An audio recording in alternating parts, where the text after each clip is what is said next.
Now, what it's like to go viral.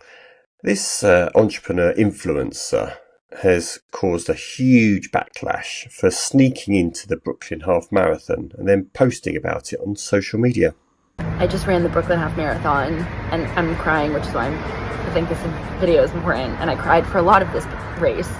And I ran it at a 7:43 pace. I didn't even sign up. I just asked the security guard, where do I start and where does it end? I haven't run this much since March of last year, where I ran the Austin half marathon. And last year I was living with someone who I thought I was going to be with the rest of my life, and I was running a totally different business, and I thought I had it all figured out at 25. Today I ran past my first apartment in Brooklyn where I was living with 5 roommates, and I was so broke, and I was blogging when I was like 16.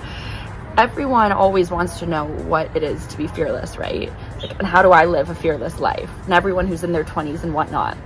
And there was no one who watched me today cross the finish line like there was last year. No one to congratulate me. I didn't get a medal. Being fearless means that you just need to know where it starts and where you want to end, and everything in between you don't have the answers to.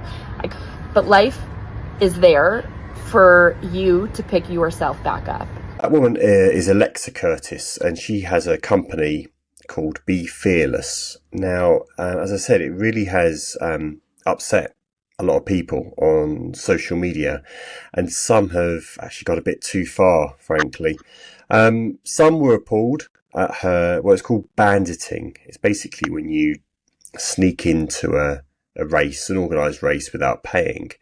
Now, of course, there's a fees associated with putting on a race, which some may or may not like, but it costs a lot of money to put on an event like this. The stewarding, all the costs associated with putting on an event, but also there's sometimes a donation to charity as well.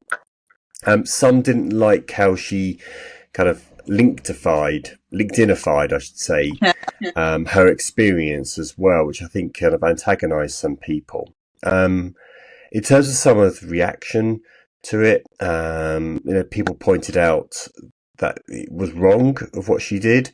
Others went a bit further and just got a bit abusive about it all. And she deleted her tweet on Twitter. So that video we showed you is still on her Instagram.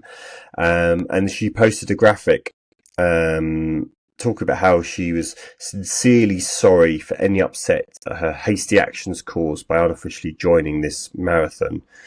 She said, it was never my intention to her to upset the running community, the esteemed team who've worked feverishly to organise and keep everyone safe, for the charities that benefit from this. And she says, look, I made a terrible mistake. I thought I was engaging in something uplifting that would inspire others to do the same. It was a last minute choice to join in from the sidelines, and I didn't think how my actions may impact the community in a negative way. But that wasn't enough for people. They still went on, still kind of harassing her on social media. One of them, still after she posted that graphic, demanded proof of donation. Oh, no. And she replied to say, I've received thousands of messages and replied to the kind ones, including multiple charities who've reached out to me. And she shows a conversation she had with the charity the Tux Travels, that she donated to. And she said, I've made good and fixed my mistakes to my best ability. And then worryingly, she says, I will note how scary it is, how much negativity could push someone to the brink. It's traumatic for me to experience. Years of therapy pays off when you go through this kind of backlash. She's a young woman as well. And clearly she messed up. She's owned her mistake as well, and she has tried to make amends for it as best. There's not really much more she could do other than what she's done to try and make amends. I think people have taken it a bit too far. I mean, LinkedIn's getting right bashing on this show as well, isn't it? Like this week, clearly some people a lot of people don't like the content that is marketing for marketing's sake, especially if it's self-serving marketing. So I'm presumably with her company Be Fearless, she'll change her approach in the future. But yeah, one hopes that she'll be left alone and that people will stop kind of like scouring through her entire kind of like social media history and background. and trying to find flaw and fault in her with everything that she's done. She's a young woman. She's made a mistake. She's owned it.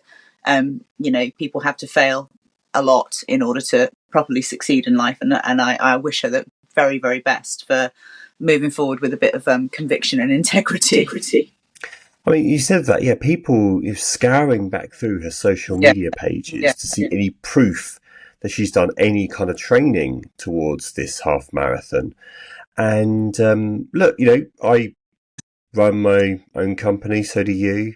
And there's always a time where you're trying to market what you do and your experiences. And as you said, she's only in her 20s, and it's very hard when something doesn't go right. But to people to take it out on her like this, and to the point where she's clearly having some mental health issues over it, and it's really affecting her, it's just the kind of nasty side of social media, which you don't really like to see.